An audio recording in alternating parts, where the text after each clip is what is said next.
Let me bring in Chris Sims, Pro Football Talk Live co-host, Football Night in America, and, of course, former NFL quarterback. Let me start with the Aaron Rodgers cadence, because you played the position. Aaron has had the same cadence for 20 years now. Green 19, green 19. Now, it does change maybe later in the game when he wants you to jump off sides. How did the Jets get to this situation where we're talking about the cadence at the line of scrimmage as being an issue?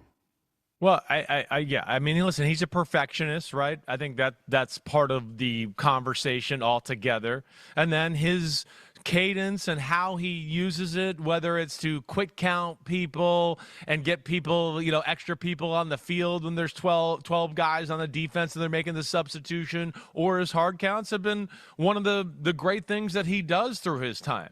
So, again, I don't know what their issue was with the cadence, honestly. Like, I've seen a little bit of this, and maybe I'm missing a little more to the story than I see. But either way, he's got problems with he doesn't feel certain people are on the same page as him on the offense in certain areas. And you see that's where Alan Lazard's the one getting fed the ball the most right now, because he feels like, wait, I got a connection with him. He knows what I'm thinking. He knows exactly what I want in certain coverages and whatever else. And that's where Rodgers, late in his career, he's very picky with that type of stuff, especially with young receivers and making sure they're on his page. But it's a terrible loss. It's a terrible loss. Right. And wait, did I miss something? Was there a quote or something about the snap count or whatever? I hadn't heard about it. So okay, tell me. This is here's Robert Saleh after the game.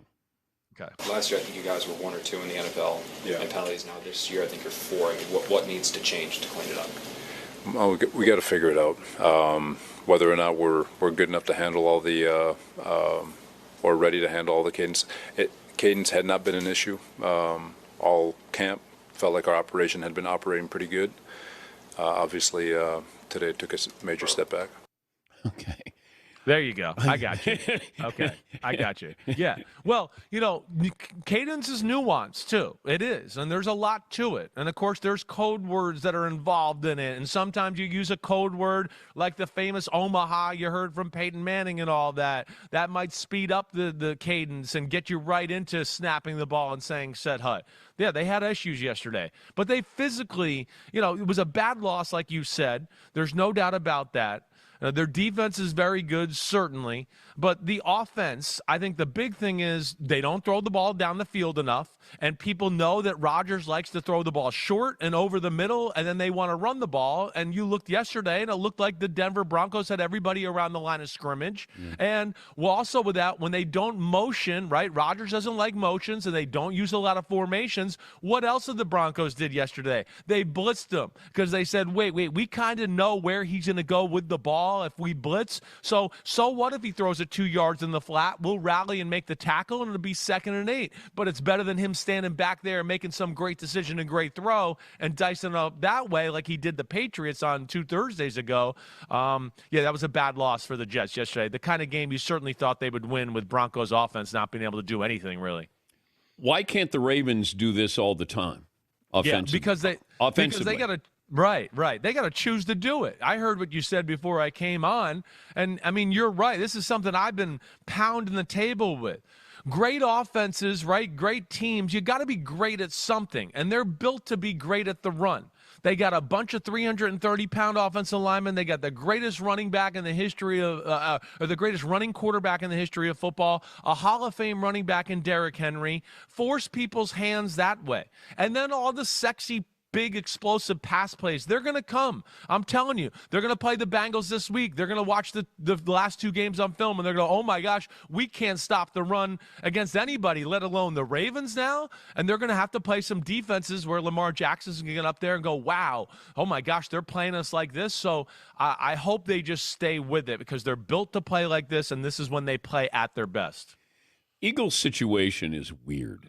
Oof. It's just weird. I'm not all in on Jalen Hurts. I'm certainly not all in on Nick Sirianni. Yeah. You can't fire Jalen Hurts.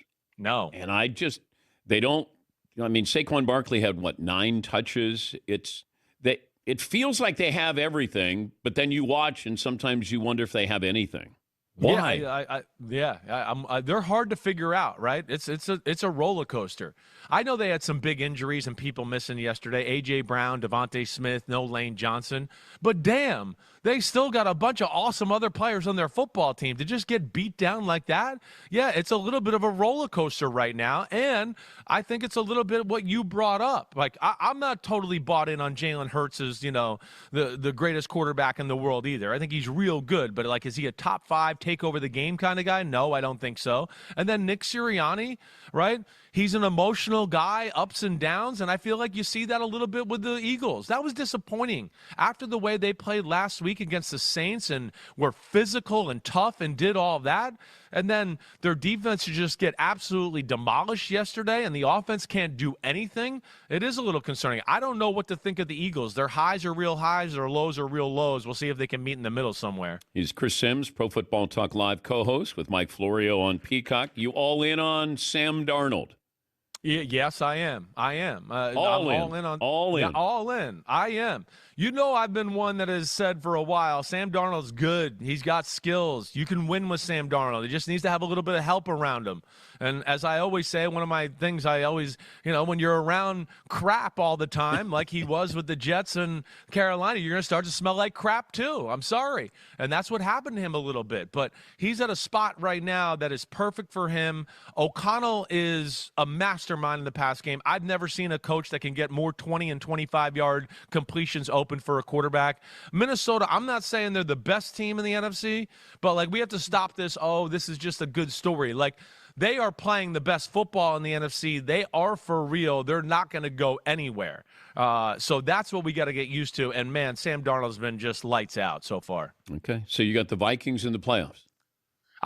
Yes, I would be shocked if they didn't make the playoffs. That's what I've seen for 4 weeks, and those coaches, and they got enough talent on their football team, I think, to come through now too. And Sam Darnold has more talent than Kirk Cousins, and there's more potential with him at quarterback than there was with Kirk Cousins, let alone they can run the football this year, and that changes them a little bit too.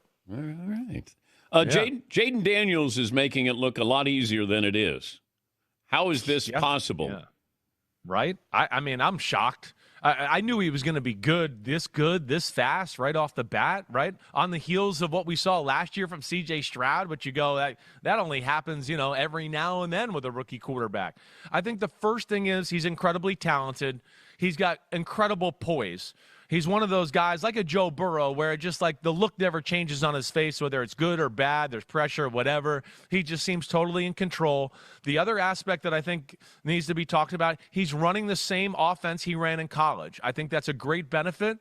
Cliff Kingsbury has reinvented himself a little bit and added some new wrinkles to his offense. And then he's got some good receivers. But, man, he is consistent. He's accurate. He's poised in the pocket. We know he can run. And I think Washington is a little better up front than I thought they were going to be. They can protect, and they can run the ball a little bit. They're one of the pleasant surprises of the league so far. Yeah, my two surprises this year were going to be Atlanta and Washington. Now, I don't know if Atlanta's a surprise, but I still think they have the potential there. Yeah. I also thought the Jags were going to win their division. How much longer do you stay with Doug Peterson? I don't think you give up on Doug Peterson you go back yet. to last year, Chris. They've lost 9 in a row. It's an ugly look for Doug Peterson and Trevor Lawrence. There's no doubt. Now, 2 years ago, right, they started out 2-6, and they ended up getting into the divisional playoff game and had the Chiefs on the ropes a little bit. So I think from that aspect, you don't give up on Doug Peterson yet, no. But it is concerning, and they just can't seem to make the big plays to get them over the hump to win a football game. I mean, they're about to go up 24-7 against the Dolphins. They fumble on the way in, right? Yesterday, Trevor Lawrence had some throws that would have put, oh man, they're going to be the Texans are going to be in a tough spot. They get down inside the goal line one time and come away with no points late in the football game where they could have gone up by 10 points. So, the offense, it's just so much work. And Trevor Lawrence is being paid like he's a superstar to take over a game, and he's not doing that, right? You saw the guy that was doing that the other day, and C.J. Stroud. He does it, and that's what kind of leaves a bad taste in your mouth right now is Trevor Lawrence is not taking that next step to be the guy that can carry the organization. Chiefs lose Rashee Rice maybe for the season now. Isaiah Pacheco out with a broken leg. I mean, these are really, really impactful players. I think Pacheco is sort of their identity, runs tough, whatever you need. And then Rashee Rice has been the go-to guy for Mahomes.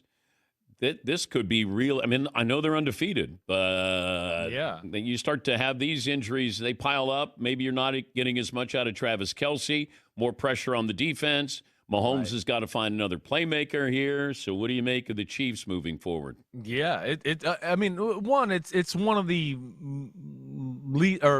unimpressive 4-0 starts you can imagine, right? I think you would agree with that.